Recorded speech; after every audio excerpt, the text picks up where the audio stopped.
在自己频道的社群安曲社群。现在找到第二项，你看到歌调记的歌曲，显示完整内容，按下去，看到全文啊。关键字词就是那个流行歌的歌曲名称了，前面都加井字号。那发布贴文以后就有超连结的功能。这里总共50几首呢，超连结的功能可以点按哦，点按。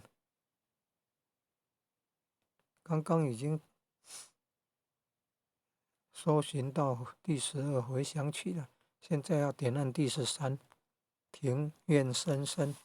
哦，你看庭院深深这个影片的目录啊，影片目录就出来了。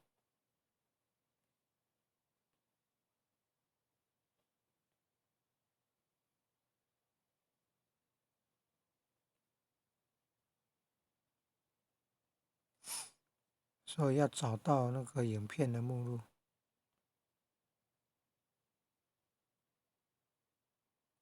从那个 YouTube 频道的社群贴文，那个关键字词前面要加井字号啊，发布以后就可以有超连结的功能。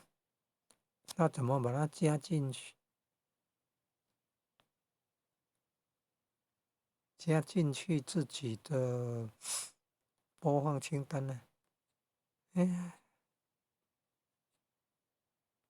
这是那个连续剧的剧名啊。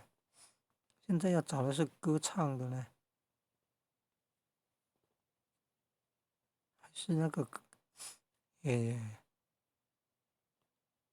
播放节目之前都会有歌唱啊？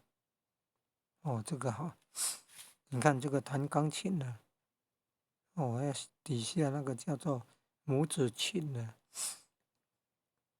拇指琴的有没有？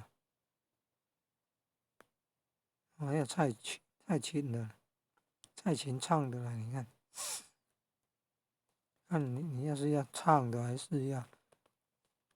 还是要听那个伴唱的。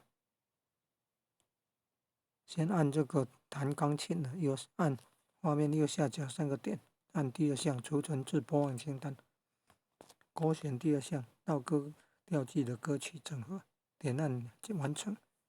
再多做这个蔡琴的，勾选第2项完成。就是这样。